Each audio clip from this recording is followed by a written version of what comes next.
हाँ तो का हाल बा भाई लोग। आज हम बात करे वाला बानी कि बियाह के लड्डू खइला में फायदा बा कि ना खइला में फायदा बा। का कहीं भैया, बियाह करके तो हम परेशान हो गए बनी, परेशान कर दिल बिया हमार मेहरारू। हाँ तो तोहनी ऐसा लइका आजकल बियाह करे खातिर बेचैन रहत रसन, अब बियाह हो जाता नु तो मेहरारू काबुए में नहीं रहत। अरे जेकर मेहरारू काबू में ना रहत हुई ओ कर, हम तो अपन मेहरारू के मुट्ठी में राखी ना, मुट्ठी में। हम इतना बना के रखले बानी कि हमारा भी चेव ना बोले ले, चेव। का चेव ना बोले ले? काल्हे सवेरे लोटा लेके जात रही तो दुआर पे हम देखनी कि खूब गरियावत रहे, तो हम रुक के देखनी नु कि खूब जोरल जोरल गाड़ी देत रहे तोरा के। हम का कहनी है कि चेव भोना बोले ले, चिल्ला चिल्ला के तो गरियाबे करे ले। तो हम ना जानी बोले, हमार सिद्धांत ई कहेला कि गरियावे वाला के गरियावे दो, ओकर मुंह दुखाई, हमार का जाता। हाँ लेकिन चेव भ ना बोले ले।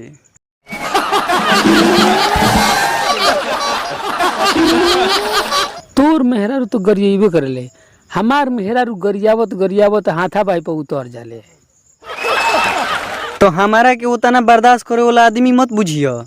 जब देखिला कि हाथाबाही वाला नौबत आवता तो उठाई ला जूता। का जूता ले मारली से अपना मेहरारू के? ना पेन्ही ना जूता आ पियरो चल जाई ना, आ वही जा बैठ के सांझ ले ठंडा पीही ना, आ घरे ओकरो कुछ मुंड ठंडा जाला, तब घरे ओने से हम आइला। बुझाइल मरद आदमी हई, तेज आदमी हई, तेज। तू का कहल चाहत रह कि तार मेहरारू तारा पे हाथ ना उठावे ले? ना पहिले हाथ उठावत रहे, लेकिन अब ऐसन ना मरद आदमी के पाले पड़ल कि अब ओकरा हिम्मत नहीं खे कि हमारा पे हाथ उठा देवो। का कहलिस रे, तनी हमरो के बताओ ना। हाँ ओकर जब से नईकी भौजाई आइल बिया नु, सिखा देले बिया कि पलंग पर से ऐसन लात मारत नु कि घरी जाके खाली नीचे गिरत ढांसिया। हाँ तो हमहू बड़ी तेज आदमी हई, सीधा उठी ना आ एगो बिछावना लिही ना, जाके छत पे जाके सूत जाई ना। एकर मतलब तेहू अपन मेहरारू से पिटालिस ना? हमारा के तू उहे बुझला हा मार खाए वाला। हम तो हई अपने तेज आदमी। शाम के जब आवे निहारल थाकर घरे तो देह दर्द करेला, तो ओकरा से तो हम कह नहीं की सकत, कोनो ना कोनो बहाना लेके आ ओकरा से झगड़ा कर लिहिला, आ जेह ना उ रातों रात ले देह में दबावे ले कि मैं दर्द दूर हो जाला, आ जाके सूत रहिला ठाट से। मर्द आदमी हई।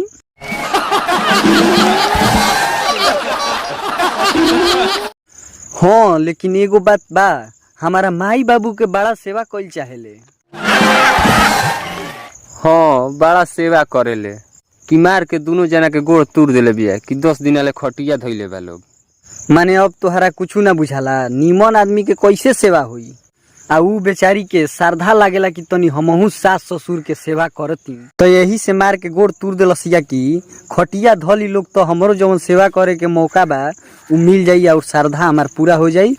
हमहू ओकर श्रद्धा देख के हाल कायल हो गइल बनी। हम कही ना कि ते छोड़ दे, हम करम सेवा, हमरो तो माई बाबू हलोग नु। ते कर सेवा चाहे हम करी सेवा, बतिया तो बराबरे बा। लेकिन मानत नहीं खे, कहती है कि हई गोड़वा ठीक हो जाई नु तो हौ गोड़वा मार के तूड़ देम, आ तब हम सेवा करब। ओकरा श्रद्धा बहुत बा, लेकिन का करब, हमहू मर्द आदमी हई। तोर मेहरारू बहुत बढ़िया रहन सहन के बुझात बिया रे ना? अरे मेहरारू के रहन सहन थोड़े ना बढ़िया होला, ओकरा के बनावे पड़ेला, आ ओकरा के हमरा जैसन मर्द आदमी बनावेला।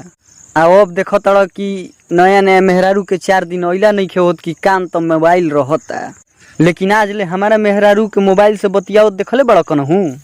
हम अपना मेहरारू के मोबाइल छुआ ही ना दीना, मर्द आदमी तो हम हइल ही हई। छुए न देवे नी, आ रोज 3 दिन पर बाजार घूमे देवे नी, आ रोज देखी ना कि कोनो जोरे 3 दिन पर बाजारे घूमतिया। अरे घूमे ले तो का भइल, और लोग जैसन फोन पर तना नु बतियावेले। भेंट मुलाकात करे खातिर हम ना रोके जानी, लेकिन फोन पर ना बतियावे देवनी। मर्द आदमी हई। ना तो तू असाई बनावत रह, हमरो सुने में आवता कि खनमो तू ही बनावेला। देखो ई बात नहीं खे, हम ठहरनी बाहर भीतर रहे वाला आदमी। आज नु 3 साल से बियाह हो गइल बा तो घरे में रहतानी, लेकिन हम बाहर भीतर रहे वाला आदमी हई। हमार तो भाई दूसरा कोई के खाए बनावल खाए के आदत बाना, यही से हम अपना के बनाई ना तो सोची ना कि तनी मुनी ओकरो के बना दी, बढ़िया खाना तनी उहो खा ली। आ कपड़ा लता हम तो अपन बहुत साफ पीछी ना, यही ले सोची ना कि तनी ओकरो कपड़ा लता साफ खींच दी, ना तो केहू हमरे नु शिकायत करी कि मैल पहनी तो। लेकिन हमहू मर्द आदमी हई। हालत तो तोहरो हमरे जैसन बा, लेकिन तहारा जैसन हमरा कहे ना आवेला।